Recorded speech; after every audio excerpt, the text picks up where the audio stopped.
Very good morning guys, मैं from badabinia.com। दोस्तों इस प्रॉब्लम सभी को उसमें आपका फिर से स्वागत है और आज एक और टॉपिक लेके आए हैं दोस्तों, यानी डिजिटल मार्केटिंग पे ही बात करेंगे। तो आइए इस टॉपिक के बारे में जानते हैं। तो दोस्तों इस टॉपिक के नाम है making your business ready for mobile marketing. Mobile marketing क्या होता है, इसको रेडी हम कैसे करते हैं। तो सबसे पहले हम जानते हैं मोबाइल मार्केटिंग होता क्या है। मोबाइल मार्केटिंग की मतलब होता है कि जो मोबाइल पे हमें ऐड दिखाई देता है जिससे हम कोई चीज प्रोडक्ट को परचेज करते हैं या उसके बारे में जानते हैं, या कोई सर्विसेज होगा या कोई कोर्स होगा उसके बारे में हम जानते हैं या परचेज करते हैं, उसको बोलते हैं मोबाइल मार्केटिंग। और उसके बारे में जो इसके बारे में बात करें, इसका बेनिफिट क्या क्या होता है, तो इससे पहले जो इसमें बेनिफिट जो बताया गया है वैल्यू ब्रांड, यानी कि जो हमारा ब्रांड है उसका अवेयरनेस ज्यादा बढ़ने लगता है, जिससे हमें क्या होता है वैल्यू बढ़ने लगता है। मान लीजिए ये प्रोडक्ट कहाँ से है, किसका है, क्यों है, ये आपको मोबाइल द्वारा ही पता चलता है। उसके बाद हम बात करें यहाँ पे या तो प्रोडक्ट हो या सर्विसेज हो, इसका डिमांड क्या होता है ज्यादा से ज्यादा बढ़ने लगता है। मान लीजिए एक प्रोडक्ट के बारे में मान चल गया फेसबुक पे, तो उसका प्रोडक्ट हमें अच्छा लगा तो हम कुछ लोगों को बताएंगे, जिससे क्या होता है जो प्रोडक्ट उनका होता है उसका डिमांड क्या होता है ऑटोमेटिक बढ़ने लगता है। उसके बाद हम बात करें रियल टाइम कनेक्ट, यानी कि रियल टाइम यानी कि ऑन द स्पॉट कनेक्ट यहाँ पे हो जाता है। मान लीजिए कोई प्रोडक्ट हमें खरीदना हो तो ऐड चलेगा, तो वहां पर डायरेक्ट जाकर वहां पे कॉल टू एक्शन के अकॉर्डिंग टू परचेज कर सकते हैं या उनको सेंड कर सकते हैं। उसके बाद कम्युनिकेट, यानी कि हमें उस प्रोडक्ट के बारे में जानना है, तो वहां पे एड में आपको देखा होगा कॉल टू एक्शन दिया होगा, या तो मेल पे दिया होता है, या तो कॉल लिंक नंबर दिया होता है, या तो साइन अप करने के लिए बोलता है। तो आप इससे इस माध्यम से उनसे कांटेक्ट करके आप कम्युनिकेट कर सकते हैं। इसके बिहाफ पर जो बताया गया पांच टाइप में, इसमें पांच टाइप से इसमें बेनिफिट बताया गया। तो सबसे पहले इसमें दोस्तों बताया गया है mobile comfortable website. Mobile comfortable website मतलब कि आपका जो वेबसाइट है मोबाइल में कैसे दिखता है। आप मान लीजिए टेम्पलेट्स की हम बात करें तो मोबाइल में जो टेम्पलेट्स होता है वो अलग अलग साइज का होता है, और डेस्कटॉप में होता है अलग साइज में होता है, और लैपटॉप में अलग साइज होता है। तो आपको ये डिफाइन करना पड़ेगा, अलग से बनाना पड़ेगा साइज जो फेसबुक पे ही चले आपका, जिसमें बढ़िया तरीके से दिखाई दे और जो आपका कंटेंट हो एकदम रीडेबल, यानी कि बहुत बढ़िया दिखाई दे और इंगेज रहे। इसके बारे में बताया गया है।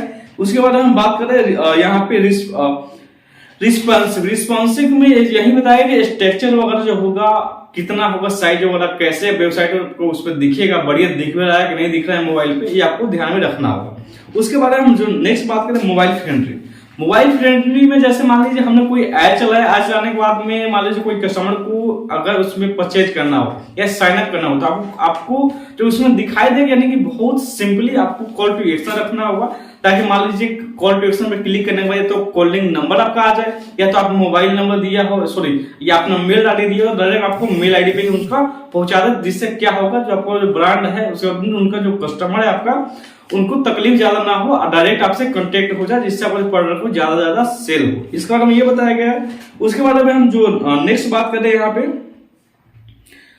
2 नंबर में mobile friendly landing page. Mobile landing page क्या होता है, जैसे मान लीजिए हमने कोई वेबसाइट को रन किया ऐड के माध्यम से, तो उसमें क्या होगा कि जो हमारा लैंडिंग पेज है कितना देर में खुलना चाहिए, तो मैक्सिमम 4 सेकंड में हमारा जो लोडेड पेजेस है एकदम खुल जाना चाहिए, उसे लेट नहीं होना चाहिए। अगर उसे लेट होता है तो आपको जो लैंडिंग पेज में है उसमें दिक्कत है, तो आपको इसके बारे में बहुत ध्यान रखना होगा, जिससे अपन फेसबुक होगा उसके मार्केटिंग में। यहाँ पे ये देखने को मिला कि जो कस्टमर होता है बहुत कम देर तक वेट करता है लैंडिंग पेज को खुलने के लिए। अगर ज्यादा टाइम ले रहा है तो उसको एडिट करके कस्टमर दूसरे पेज पे चला जाता है। जैसे इसमें बताया गया, हम बात करें सिंगल क्लिक होना चाहिए, ये नहीं कि 10 बार क्लिक करने के बाद ही आपका जो वहां पर लैंडिंग पेज हो खुले, ऐसा नहीं होना चाहिए। उसके बाद में जो इजी टू एक्सेस, जैसे हमने बताया कि 4 सेकंड के अंदर में खुल जाना चाहिए आपका लैंडिंग पेज। उसके बाद मुझे बताया कि सीट यानी कॉल टू एक्शन बढ़िया होना चाहिए, जैसे मोबाइल नंबर ईमेल आईडी होना चाहिए। ऐसा नहीं कि बहुत बड़ा एक फॉर्म दे दिया उसको भरते भरते कस्टमर मतलब आधा रास्ता में ही रह जाए, ऐसा भी आपको नहीं करना है। उसके बाद मुझे जैसे इसमें बताया कि फॉर्म का ऑप्शन ही काम करता है इसके बिहाफ पे, ज्यादातर देखने को इसमें मिला है कॉल टू एक्शन में ऐड के माध्यम से। उसके बाद मुझे इसमें बताया गया है लाइक आपका ब्यूटी पार्लर का दुकान है, तो आप उसमें ये नहीं डाल सकते कि हमारा जो है आप अपॉइंटमेंट लीजिए और यहाँ पे अपॉइंटमेंट लेने के बाद हमारे पार्लर में आइए और अपना जो है ब्यूटी कराइए। उसमें डायरेक्ट अपना मोबाइल में डाल सकते हैं, डायरेक्ट उनको कनेक्ट करने के लिए डायरेक्ट कनेक्ट करेगा, जिससे आपको ये पता चले कब आने वाला है, कैसे आने वाली है। आपके पास टाइम है भी नहीं है, डायरेक्ट आपसे जो कस्टमर हो आपसे रीच कर सके। इसका आपको बहुत बढ़िया ध्यान रखना पड़ेगा। उसके बाद हम नेक्स्ट बात करें 3 नंबर में। 3 नंबर जो बताया गया है मैनेजिंग पॉपअप्स, यानी कि जैसे पॉपअप्स का मतलब जैसे हम कोई भी वीडियो देख रहे होते हैं या स्क्रॉल कर रहे हो तो देख के होंगे कोई ऐड आ जाता है बीच में, और अपना एडवर्टीजमेंट दिखाने लगता है, तो उसको बोलते हैं पॉपअप्स। इसमें क्या होता है, पॉपअप्स को जो हम यहाँ पे हटा नहीं सकते हैं गूगल के अकॉर्डिंग टू, लेकिन गूगल भी मानता है जो पॉपअप्स आता है इसमें जो कस्टमर होता है उसका एंगेजमेंट बहुत बढ़िया नहीं रहता है। इसके बिहाफ से उसमें ये बताने की कोशिश कर, जो पॉपअप्स को हम तो हटा तो नहीं सकते, इसको हम मैनेज कर सकते हैं। मैनेज कैसे कर सकते हैं कि आप इसको ऐसे कर सकते हैं कि जो हमारे वेबसाइट पे आए कोई भी कस्टमर, तो कम से कम 20 से 30 सेकंड या 10 से 20 सेकंड बाद ही पॉपअप्स आए। सेकेंड थिंग, आपका जो लैंडिंग पेज हो, यानी कि 1 से 2 बार आप विजिट करने के बाद ही पॉपअप्स आए, यानी कि ऐसे करके आप पॉपअप्स को यानी कि मैनेज कर सकते हैं, जिससे आपका जो कस्टमर होगा एंगेजमेंट बनाए रखेगा। अब आपको ज्यादातर आपका जो कस्टमर है आपको वेबसाइट पे रीच करेगा। उसके बाद हम बात करें यहाँ पे नेक्स्ट में इसमें जो बताया गया है 4 नंबर में इमेजेस या कंटेंट। इमेजेस या कंटेंट कैसा होना चाहिए, जैसे इसमें बताया गया इजी रीडेबल, यानी कि बढ़िया से पढ़ा जा सके, ऐसा ना कंटेंट हो छोटा छोटा जिससे वो पढ़ भी ना पाए। तो आपको ऐसा नहीं करना है कि यानी कि रीडेबल यानी कि लोग उसको पढ़ सके, कस्टमर उसको पढ़ सके। उसके बाद में इसमें बताया गया टू द पॉइंट कंटेंट, यानी कंटेंट में जो पॉइंट होना चाहिए एकदम क्लियर होना चाहिए कि आप कहना क्या चाहते हैं। उसके बाद मिनिमम फॉन्ट साइज 16 पिक्सल्स, यानी 16 पिक्सल का होना चाहिए जो आपका यहाँ पे इमेजेस होते हैं, उसके बारे में बताया गया। उसके बाद नेक्स्ट है विजिबल इमेज, यानी कि आपका जो इमेज है वो दिखना चाहिए बढ़िया। उसके बाद नेक्स्ट है रीडेबल टेक्स्ट, यानी जो आपका टेक्स्ट है बढ़िया दिखना चाहिए। उसके बाद हम बात करें 5 नंबर में, 5 नंबर से बताया गया मोबाइल एसईओ को अगर जानते हैं, यानी कोई लोग यहाँ पे सर्च करने के लिए आते हैं, कोई गेमिंग खेलने के लिए, यानी कि अलग अलग तरीके से यहाँ पे आते हैं लोग अपने यहाँ पे इंक्वायरी के अकॉर्डिंग। जैसे इसमें बताया गया है mobile friendness as a Google sees it, इसको जैसे इसमें बताया गया सर्च कंसर्न पर जाकर देखिएगा आपको, तो ये गूगल आपके मोबाइल वेबसाइट को कैसे देखता है इसके बारे में बताएगा आपको। यानी गूगल एसईओ के माध्यम से ये कहना चाह रहा है जब आप गूगल है आपका जो वेबसाइट है उसको कैसे देखता है मोबाइल पे, यानी जो आपका फेसबुक का जो वेबसाइट है कैसे देखता है। अगर बढ़िया उसको लगता है गूगल को, तब जाकर वहां पे एंगेज करता है और आगे उसको प्रोसीड करने का इजाजत देता है, उस टर्म और कंडीशंस के अकॉर्डिंग टू इसमें होता है। उसके बाद हम नेक्स्ट बात करें, जैसे इसमें बताया गया है साइट लोड टाइम, यानी साइट लोड टाइम इसमें बहुत ज्यादा इंपॉर्टेंट रहता है। किसी भी साइट को लोडिंग करने के लिए 4 सेकंड के अंदर खुल रहा है तो बढ़िया है, नहीं खुल रहा तो उसमें आपका जो लैंडिंग पेज है उसमें दिक्कत है, ये गूगल मानता है। उसके बाद जो नेक्स्ट बताया गया है मेटा डेटा, जैसे मेटा डेटा की हम बात करें, यहाँ मेटा डेटा होता है जैसे इसमें बताया गया जैसे टाइटल हो गया, डिस्क्रिप्शन हो गया, कीवर्ड हो गया, इसके अकॉर्डिंग टू ये काम करता है, तो आप इस पर भी आपको ध्यान रखने का जरूरत है। उसके बाद में स्केमा के यानी कि मतलब होता है कि हमारा जो फेसबुक होता है उसमें बहुत कम जगह होता है, तो इसमें जो स्केमा जो काम करते हैं रिव्यू वगैरह, जैसे इसमें बताया गया है रिव्यू या इवेंट्स के अकॉर्डिंग टू इसमें आपको एंगेज करने के लिए और गूगल को बताने के लिए काम करता है। इसके बिहाफ पे अगर आप स्केमा के बारे में जानना चाहते हैं तो आप इसका जो वेबसाइट है schema.org वेबसाइट पर जाकर इसके बारे में आप देख सकते हैं। उसके बाद 6 नंबर में इसमें क्या कर सकते हैं, आप अपना एप्लीकेशन बना सकते हैं, जिससे आपका प्रोडक्ट का अवेयरनेस बहुत बढ़िया हो गया, आपका जो कंपनी है बहुत बढ़िया ग्रो करने लगा और आपको जरूरत है उसका एक एप्लीकेशन का, ताकि वो जो कस्टमर ज्यादा इंगेज कर सके, फीडबैक दे सके, उसके बारे में अवेयरनेस, यानी कि आपका जो प्रोडक्ट है नया लॉन्च हो रहा है उसके बारे में वो जान सके। इसके भी यहाँ पे आपको एक अपना प्रोडक्ट को अकॉर्डिंग टू आपका एक एप्लीकेशन लॉन्च करना पड़ेगा, जैसे इसमें बताया गया बेटर एक्सपीरियंस के लिए। उसके बाद में क्लटर फ्री लिस्टिंग के लिए, लिस्टिंग के अकॉर्डिंग टू क्या क्या आया क्या क्या नहीं आया। उसके बाद में है पुश नोटिफिकेशन के लिए, पुश नोटिफिकेशन के मतलब ये जानते ही होंगे, यानी कोई प्रोडक्ट नया आया तो आप जो पहले का आपका कस्टमर है, कंज्यूमर है, उसको आप पुश नोटिफिकेशन भेजकर आप एंगेज कर सकते हैं, बता सकते हैं कि जो मेरा जो कंपनी है इसमें नया एक प्रोडक्ट आ रहा है, इसको आप परचेज कर सकते हैं, इतना % डिस्काउंट मिलेगा या एक कूपन मिलेगा। उसके बाद में टाइमली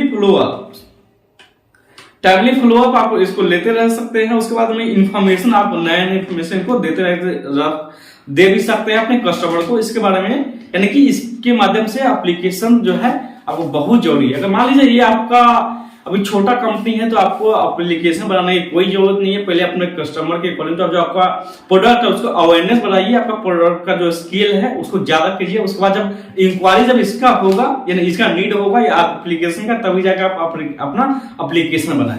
उसके बाद में हम जो नेक्स्ट बात करें मोबाइल मोबाइल मार्केटिंग के बारे में हम जैसे बात करें तो इसमें 6 टाइप को दिया गया है कि मोबाइल मार्केटिंग क्या होता है, कैसे काम करता है। तो पहले बारे में हम जान सकते हैं। पहला पॉइंट इसमें बताया गया डिवाइस टारगेटिंग विद एड्स, यानी कि डिवाइस टारगेटिंग विद एड का मतलब है फेसबुक के अकॉर्डिंग टू हमें कैसे दिखेगा, डेस्कटॉप पे कैसे दिखेगा, यानी मोबाइल में कैसे दिखेगा, डेस्कटॉप में कैसे दिखेगा, लैपटॉप में हम खोलेंगे तो उसमें मेरा जो एड है कैसे दिखेगा, इसके बारे में बताया गया। जैसे इसमें बात करें गूगल एडवर्ड का, गूगल एडवर्ड से हमने कोई कैंपेन रन कर दिया, उसके बाद कहां पे कैसे दिखेगा, इसमें ऑप्शन आपको चूज करना होता है। गूगल में जाइएगा, गूगल एडवर्ड के बिहाफ पे, जैसे हमने पिछले वीडियो में एड वगैरह जो बनाया था उसमें हम बात भी किए थे, सबका अलग अलग ऑप्शन होता है। तो वहां पे आप जाकर चूज कर सकते हैं कि किस प्लेटफॉर्म पे आपका जो चैनल है और किस प्लेटफॉर्म पे अपना एड चलाना चाहते हैं। जैसे इसमें बताया गया है। नेक्स्ट में बात करें मोबाइल ऐड, यहाँ पे भी देख सकते हैं, उसका डेस्कटॉप ऐड है, इसका ऑप्शन भी होता है, इसके बिहाफ पे ये बताएगा। उसके बाद हम बात करें सर्च मोबाइल पर जाती है, यानी कि मोबाइल का अलग होना चाहिए, यानी कि डेस्कटॉप का होना चाहिए। कहने का मतलब ये है जो आपका लैपटॉप होगा उसका अलग होना चाहिए, डिवाइस के अकॉर्डिंग इसमें आपका जो ऐड होगा अलग अलग होगा, ये कहना चाहता है इसे। उसके बाद हम बात करें नेक्स्ट में बताया गया 2 नंबर में बताया गया मोबाइल एड नेटवर्क या इन ऐप एडवर्टीजमेंट। मोबाइल नेटवर्क क्या होता है, ये कैसे काम करता है, इसके बारे में बताया गया है। तो इनका कहना है कि जैसे लाइक हमें गेम प्ले करना है, गेम खेलना है, कोई चीज को सर्च करना है तो हम कैसे कर सकते हैं। तो इसके लिए मोबाइल नेटवर्क बहुत जरूरी है, उसको आप कनेक्ट करके आप सर्च कर सकते हैं। मोबाइल का गेम खेलते हैं तो कहाँ खेलते हैं, फेसबुक पर ज्यादातर लोग खेलते हैं, आप देख सकते हैं। उसके बाद जैसे बताया गया है इसका ये अदर प्लेटफॉर्म पर भी इसका आपको कुछ जानकारी चाहिए तो उसके बारे में भी ये इन्फॉर्मेशन देता है। उसके बाद यूटिलिटी के बारे में भी बताता है। उसके बाद में जैसे डेमोग्राफी के बारे में बात करें तो उसका भी इंफॉर्मेशन ये भी यहाँ पे आपको मिल जाता है। जैसे जियोग्राफिकल इंफॉर्मेशन भी यहाँ पे आपको देखने को मिलेगा। इसमें जैसे बताया गया जैसे ऑडियंस को आप सिलेक्ट कर सकते हैं अलग अलग तरीके से, यानी कि डेमोग्राफिक जियोग्राफी के अकॉर्डिंग टू भी आप सिलेक्ट कर सकते हैं और उनको बता सकते हैं जो आप चाहते हैं उनको बताने के लिए। उसके बाद में जैसे हम बात कर रहे हैं इसमें गोल्डन स्टेटमेंट दिया गया है। इन ऐड के लिए 2 सबसे बड़े नेटवर्क है। जैसे आप नेटवर्क यानी कि फेसबुक नेटवर्क पे आपको ऐड करना चाहते हैं और लोगों को बताना चाहते हैं तो कैसे कर सकते हैं। तो उसमें बताया गया है गूगल एड मोब है और दूसरा जो एप्लीकेशन जैसे नाम बताया गया याहू ओथ है। इस दोनों का यूज करके आप फेसबुक नेटवर्क में कनेक्ट करके अपना जो ऐड है कैंपेन को रन कर सकते हैं। उसके बारे में जैसे आगे बताया गया जैसे क्लिक ड्रिवन कैंपेन चला सकते हैं लोगों को अवेयरनेस करने के लिए। उसके बाद में जैसे कैंपेन चला सकते हैं कॉस्ट, यानी कि इसमें जो कॉस्ट होता है बहुत कम होता है, तो इसका आप यूज करके अपने ऐड को डेफिनेटली चलाकर आप नेटवर्क को रन कर सकते हैं। उसके बाद में बताया जाए नेक्स्ट इसमें पॉपअप एड्स, बैनर एड्स, उसके बाद में वीडियो एड्स भी चला सकते हैं इसके माध्यम से। उसके बाद जो नेक्स्ट सेक्शन बताया गया दोस्तों theme and location based campaign. Location based campaign में हम बात करें जैसे मान लीजिए किसी जगह पर हम विजिट करते हैं, विजिट करने के बाद अब जब हम घर पे आते हैं तो आपको पता होगा गूगल द्वारा एक नोटिफिकेशन आता है कि आपने इस जगह गया, इस जगह के बारे में आप कुछ अपना फीडबैक दें। तो कैसे पता चलता है उनको कि भाई आपने यहाँ पे पहुंचा? तो क्या होता है इसको बोलते हैं लोकेशन बेस्ड, यानी कि वहां पे जैसे तो इसमें कंपनी वाला या कोई अलग शॉप वाला इसमें कैसे अपना टारगेट को टारगेट करते हैं ऑडियंस को, तो इसमें क्या करते हैं वहां पे देखता है कि जो पर्सन लगातार वहां पर जा रहा है आ रहा है तो अब वहां से कोई प्रोडक्ट खरीद रहा है तो उनको क्या करते हैं ये पुश नोटिफिकेशन भेजते हैं, बोलते हैं कि यहाँ पे अगर आते हैं और ये प्रोडक्ट खरीदते हैं तो आपको इतना का डिस्काउंट मिलेगा। इसको ही बोलते हैं लोकेशन बेस्ड एड्स। जैसे आप रन कर जैसे मान लीजिए राजस्थान में कहीं घूमने गए तो आप घूमने जाने का 2-4 बार चले गए घूमने, तो वहां पे जो भी कंपनी होगा या कोई होटल्स वगैरह होगा आपको एक नोटिफिकेशन देता है जिसको हम पोस्ट नोटिफिकेशन बोलते हैं। बोलता है कि आप यहाँ पे आइएगा तो इतना डिस्काउंट मिलेगा मेरे होटल में खाने खाने के बाद। जैसे इसमें बात करें रियल टाइम लोकेशन, यानी रियल टाइम में बताता है कि आप कहाँ पे गए थे, क्यों गए थे। उसके बाद में कॉलोनी हो गया, मॉल हो गया, मार्केट हो गया, इवेंट्स हो गया, इसके भी यहाँ पे आपको देखने को मिलेगा। ये आपको टारगेट करेगा जहां आप गए होंगे वहां पे। उसके बाद जैसे मतलब जब आप किसी लोकेशन पे विजिट करके आते तब गूगल उस लोकेशन के बारे में आपसे पूछता है क्या है कैसे, जैसे हमने आपको बताया। उसके बाद में जैसे मान लीजिए कोई 3 महीने से विजिट कर रहा है तो आप उसे अपना ऐड दिखा सकते हैं, इसके माध्यम से ये बता रहा है। जैसे इसमें एक स्टेटमेंट दिया गया लोकेशन बेस्ड टूल्स है, यानी कुछ लोकेशन बेस्ड टूल्स भी है जिसका आप यूज करके अपने ऐड को यानी कि जो टारगेट ऐड लोकेशन है उसमें दिखा सकते हैं। जैसे से में हम बात करें इसमें सिंपलीफाई है, सबसे पहले इसमें एप्लीकेशन है, उसके बाद दूसरा है expertly.com, उसके बाद में XAD, उसके बाद नेक्स्ट है ग्राउंड ट्रूथ, उसके बाद में कोपन मीडिया। ये सब एप्लीकेशंस है, इसमें आप जाकर अपना देख सकते हैं, इसके माध्यम से आप ऐड करके अपना जो कैंपेन है उसको रन कर सकते हैं। उसके बाद चौथा नंबर में बात करें एसएमएस मार्केटिंग। एसएमएस कैंपेन चलाते हैं तो आपको पता होना चाहिए एसएमएस एक पुश मार्केटिंग होता है। तो इसमें क्या होता है, आप अननोन पर्सन को एसएमएस नहीं भेज सकते, तो आप उसी कस्टमर को भेज सकते हैं जो पहले से आपका प्रोडक्ट खरीदा है या आपका पहले से वो कंज्यूमर हो। उनको ये भेज सकते हैं कि जो मेरा नया प्रोडक्ट आया है ये आया है, इसमें आपको ये डिस्काउंट मिलेगा। यानी कि जैसे मान लो जियो मॉल में हम गए, कोई प्रोडक्ट पहले से खरीद के रखे हैं, तो जियो वाला क्या करता है, या तो व्हाट्सएप पे कोई नोटिफिकेशन भेजता है या टेक्स्ट में भेजता है, जैसे वो बताता है कि आप ये प्रोडक्ट खरीदते हैं तो आपको इतना % डिस्काउंट मिलता है। तो इसी को बोलते हैं एसएमएस कैंपेन। जैसे कि इसमें बताया गया है एसएमएस या व्हाट्सएप के माध्यम से भी आपको मिल सकता है। उसके बाद में अननोन पर्सन को भेजना नहीं है, जैसे इसमें बताया गया है। उसके बाद में हम जैसे बात करें इसमें, जिससे आपको क्या होगा, इसमें लॉयल कस्टमर बना रहता है, यानी कस्टमर से आपका जो कनेक्टिंग है बना रहता है। उसके बाद बताया गया नेक्स्ट रिटेंशन, यानी लोगों को रिटेन दिमाग में रहता है कि आपका जो कंपनी आपने यहाँ से प्रोडक्ट खरीदा था और आपको नेक्स्ट भी प्रोडक्ट खरीदना हो तो यहाँ पे जा सकते हैं। उसके बाद नेक्स्ट बताया गया है दोस्तों कीवर्ड कोड्स। कीवर्ड कोड्स के मतलब जानते हैं, कहीं कहीं जगह पे आपने देखा होगा कीवर्ड कोड होता है जिसको आप स्कैन करते हैं तो एक अपना स्पेसिफिक लैंडिंग पेज ले जाकर आपको छोड़ता है, जहां पे आपको अपना प्रोडक्ट, उनका प्रोडक्ट देखने को मिलेगा, या कोई कोर्सेज होगा वो मिलेगा, या होटल्स वगैरह होगा वो आपको देखने को मिलेगा। वहां पे ले जाकर आपका जो रिटेन करने की कोशिश करता है, रिटेन या तो वो अपना प्रोडक्ट बेचने की कोशिश करता है, इंगेजमेंट करने की कोशिश करता है, या कोई उनका प्रोडक्ट है उसको अवेयरनेस करने का कोशिश करता है। या जैसे आप लाल किला पर जाएंगे तो वहां पे भी एक कीवर्ड कोड होता है जिसमें आपको लोकेशन बताता है कि यहाँ पे ये देखने को मिलेगा, तो वो एक अपने लैंडिंग पेज पे ले जाते हैं। उसके बाद वो अपना पूरा इन्फॉर्मेशन देते हैं, तो इसको बोलते हैं कीवर्ड कोड। जैसे पहले स्केच करने के लिए आता है, तो जैसे स्केच की जगह पे ही कीवर्ड कोड आया है तो इसको आप उसके बिहाफ से भी आप यूज कर सकते हैं, जैसे इसमें बताया गया है।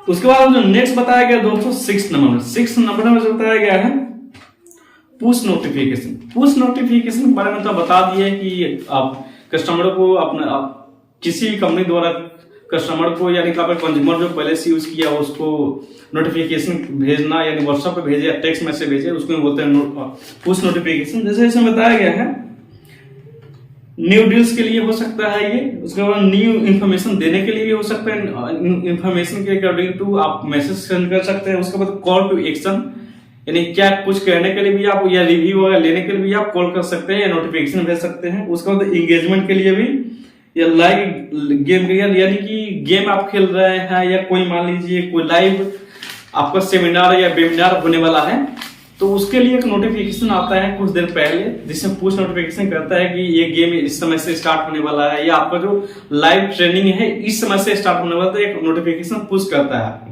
तो इसका बेनिफिट यही होता है। तो फाइनली गाइस इस वीडियो में इतना ही बताया गया है, तो आशा करते हैं जो वीडियो में बताया गया आपको समझ में आया होगा। अगर समझ में नहीं आया हो तो मुझे कमेंट करके बता सकते हैं। बाकी इस वीडियो को देखने के लिए बहुत बहुत धन्यवाद। अगर अच्छा लगा ये वीडियो तो इसको लाइक सब्सक्राइब करना ना भूलें। फिर मिलते हैं आपसे नेक्स्ट वीडियो में। इस वीडियो को देखने के लिए आपको दिल से शुक्रिया, धन्यवाद।